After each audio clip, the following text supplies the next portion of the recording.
Praise the lord. దేవుని పరిశుద్ధ నామానికి మహిమ కలుగును గాక. దేవాతి దేవుడైన దేవుడు నిన్ను నన్ను మన కలిగిన సమస్తాన్ని కూడా ఈ యొక్క 2022వ సంవత్సరం 5 నెలలు కూడా అనేక కృపారెక్కల చాటున భద్రపరిచి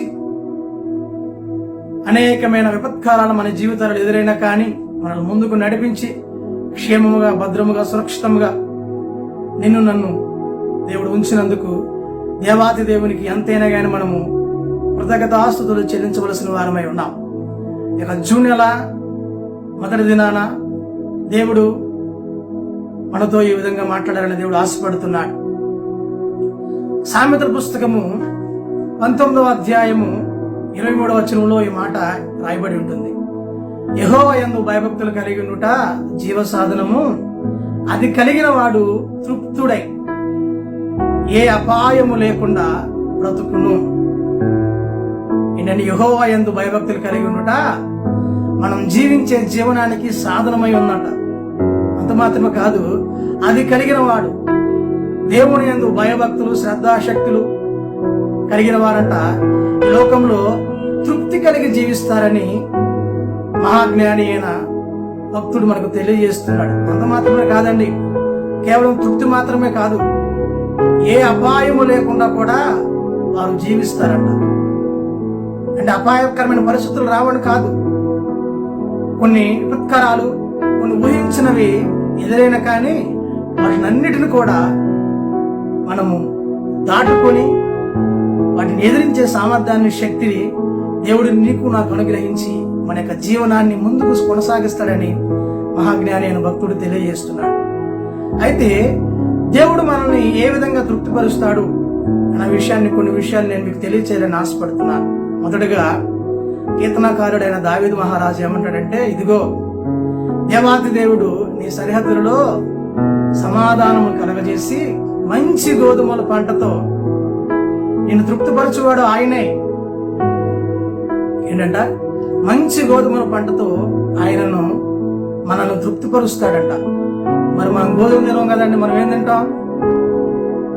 తింటామండి? అయితే అక్కడ ఏమన్నాడు, మంచి గోధుమలు.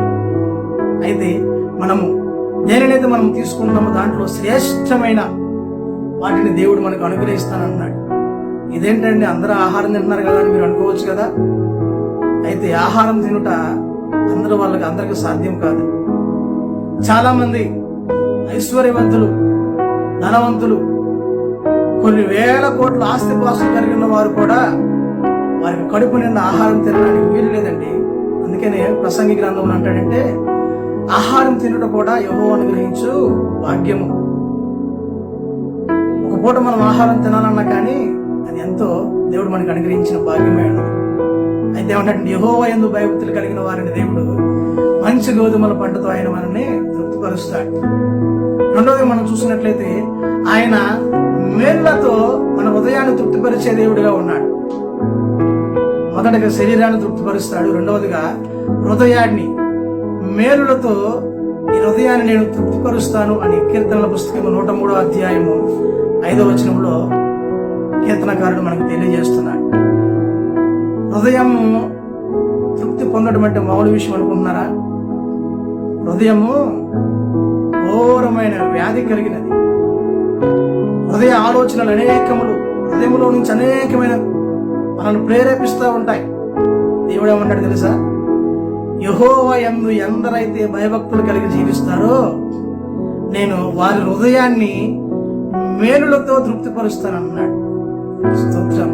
గొప్ప దేవుడిని మనం కలిగి ఉన్నాం. అంత మాత్రమే కాదు, 91వ కీర్తన 16వ వచనంలో ఏమని తెలియజేయబడుతుందంటే, దీర్ఘాయువు చేత అతనిని తృప్తిపరచెదను, నా రక్షణను అతనికి నేను చూపించేదను. ఇవన్నీ ఎవరికి అనుకుంటున్నారు? యెహోవా యందు భయభక్తులు కలిగి ఉండుట